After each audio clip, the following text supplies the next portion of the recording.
Holy cow, you got a render. That's awesome. That's fun to see. In front of a mirror. Yikes. You can't hide anything then. It's all going to be visible. But I'll just take a look at the play blast part of it. And I know we spoke about this stuff in class, so forgive me if I'm like repeating a little bit. But there's a lot of great stuff in this. I really like some of the poses you found your way into. Like, this is great, where he's like really throwing their body weight into it, and like you feel like hitting that opposite curve is fantastic. I don't know if this is an issue for your show or whatever, but that is obviously a penetration that needs to be like figured out. It starts to penetrate here, and it penetrates there. Maybe they can be more towards the edge of whatever this is they're standing on, so the hammer is allowed to hang off the edge and not penetrate the ground, but it would be cool to see that cleaned up. So there's a little something happening in the arc here. So when I'm tracking the hammer, I guess I'm gonna look at this like white stripe on it. It's kind of like my mark to track, and it all seems to work here, here, here. But then here there's like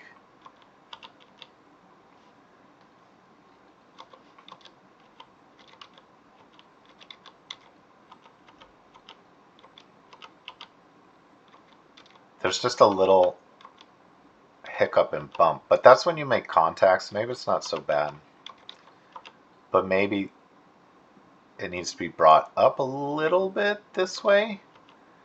I don't know.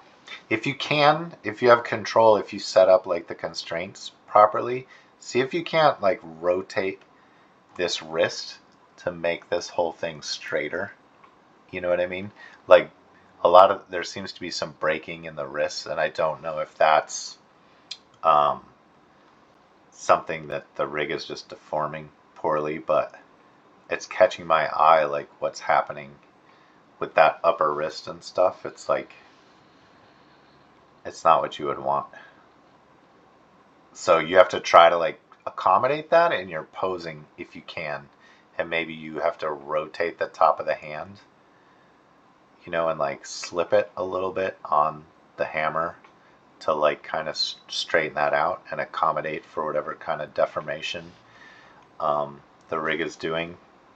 We don't always get to animate with the greatest rigs in the world, so again here, try to really straighten out that wrist, this bend. I think it would be much better if you could just like rotate the hand back that way, bring the palm, rotate the palm up so this is more of a straight line.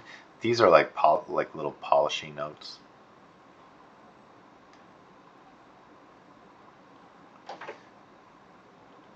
I think I would, if I would play, I think we talked about this maybe in class, but I would play with like moving this foot forward on the subtle pose. I think it would look like a little more dynamic, a little more like hero-esque. If you could get it out a little bit further. I think you definitely have the space to do it. It doesn't have to plant here necessarily. It could plant a little bit further out. That may give you like some good dynamic stuff. Okay, cool.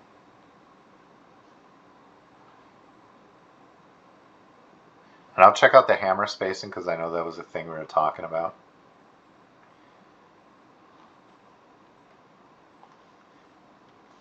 I think I like that you incorporated the note of getting this hand like to show that coming off the hammer, which I really like. But I think, okay, so what I'm seeing, here's like the center of their spine, right? And like there's clearly a rotation happening here, right? But then it seems to kind of like freeze and not rotate. So maybe you can rotate a little bit more where this shoulder's like here. That would bring the shoulder behind like here, and it would give you a little bit more arm to play with, because this looks like really straight, like you're fighting. You know, this could be nice to have like a little indication of a bend in it. Like this one has a bend. I don't know. What's happening when I watch this play in real time is the hand's like moving. So here we have the hand. Here we have the hand. That's all fine. That tracks, you know. But then it goes way down here in one frame, and I feel like that's a huge spacing jump. So it needs to be more like here now, and maybe here on this frame. So we can kind of watch it. We can kind of see it animate, and then maybe even here it's just starting to pull across the body. So you'd have to delay it returning to this pose by an amount. Yeah.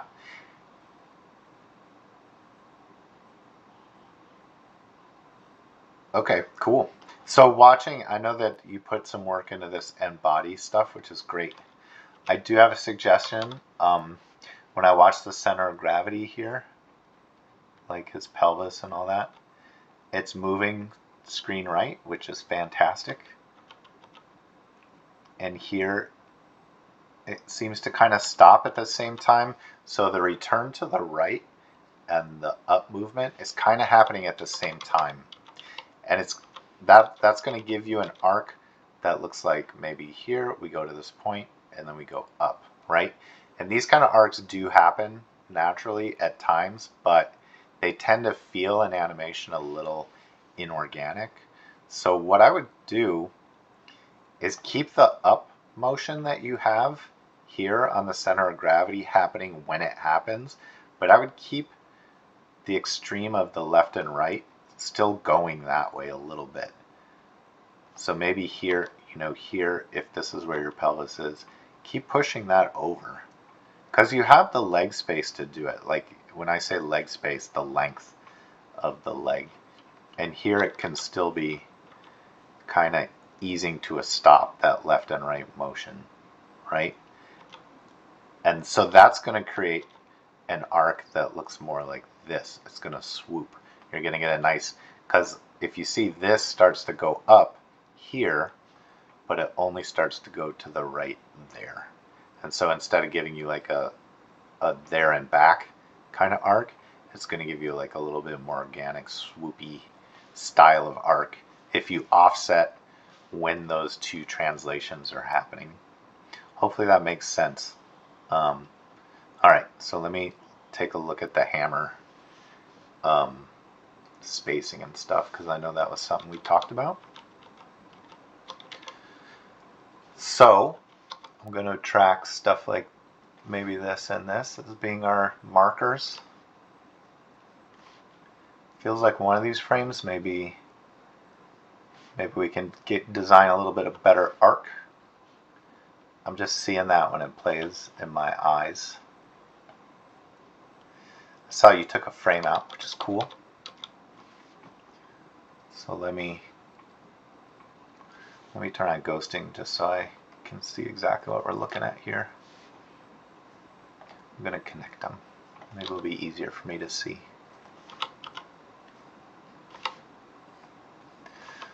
All right. Cool. So if you look at the spacing that you're having, this is pretty even, these two here, and then that's like a big jump. And then that's like a smaller jump. So I think this hammer pose needs to be pushed back this way a little bit to favor the previous frame than the subsequent frame. And then, you know, I'm just going to draw on a suggestion here. Maybe something like this. I don't know that that's exactly right, but I'm just trying to communicate like that I don't think it's a huge thing. Let's see if I feel like it strobes. I feel like you could use maybe another frame or two in the hammer thing, so maybe even this one. Sorry, I'm trying to... They switched up Sync Sketches interface overnight. I'm going to see if we can put this one even, because this might be like, you know, like a ball bounce where it kind of is like at its most weightless point, but I don't know. So maybe this one should be here, and then the next frame, I would insert a frame here, and then the next one maybe put just a little bit further this way. So maybe I think you still maybe need a frame or another pose in here to kind of keep the hammer from strobing. And then with this bounce up here, looking at this spacing, so this is also marking where it starts up. This is a small move here, and then this is a big move here, right? And then you do the correct thing of having kind of like a little ease out, and there's another ease out. So the idea is correct, but like you were saying, like this looks kind of weird. So what I think is, the more the hammer bounces up, the less like kind of weighty it's gonna feel. So if you really want this hammer to feel weighty, I would advise that on this frame we have less distance than the one before. Like we're going into an ease out here, and then just have the tiniest bit of movement, but still have it move in the up direction. And then the next one is where we just get the tiniest bit of movement in the down direction. And then I think you're good on the spacing. Like if you were going from this to this, that spacing looks pretty good. Although you could even bias this one just a little, like a hair higher, and then hit the ground here. And I would also like to see another little tiny bounce. You kind of have a little something there, but just another little quick settle of that hammer if you want it to feel really weighty. Because right now it like the spacing is not helping communicate the weight of it all. But this is a strong piece. You're in a good spot. I kind of feel like, you know, if you do wind up, and I hope you do, like rotating this torso around more this way, that when you stand up, you kind of save some of the torso, like offset the torso returning to its, so, okay, how do I explain this? So right now, it feels like the spine's here, right? But maybe you wait on that rotation until you're more stood up. So they're standing up more with the spine here rather than here, just kind of like where it looks like. And then towards the top is when you kind of like unrotate that spine into this pose. Just to kind of break it up so that everything's not kind of happening at the same time, like going A to B. Yeah, but other than that, it is a strong piece, and I know that when I do these reviews, it feels like a fountain of criticism, and I don't want you to think that like you're not in a good spot or that it's not progressing well. It is. I think there's just ways to like plus it and make it feel a little more organic by like breaking up some of the torso stuff, and when it starts, like in the industry, they always say, "Oh, this feels very A to B," is what they'll say. And what that means is the reviewer can still, the director or whoever, can still feel like pose A and pose B, which isn't always a bad thing. But if you kind of break up how the, you know, like what I was saying, like that kind of arc is a very A to B arc. You know, this might be an A, B, A kind of arc. They may talk about that, when really if you kind of like offset some of that stuff, you'll kind of like lose the sense of where the actual poses are, and it kind of flows through the poses a little bit better. And that's same with kind of like the torso rotation notes I was giving. If you can kind of like break up that it's not all just going from like the down pose, which is the A, and all hitting the resting pose B at the same time and kind of like the same amount in the same way. If you can kind of break that up in ways that make sense to the mechanics of your shot, it'll really help it feel loose and organic. You know what that's what I'm trying to say. Hopefully all that makes sense. Yeah, office hours are available, but I think you're in a good spot, so just keep going. Can't wait to see you next week. All right, bye.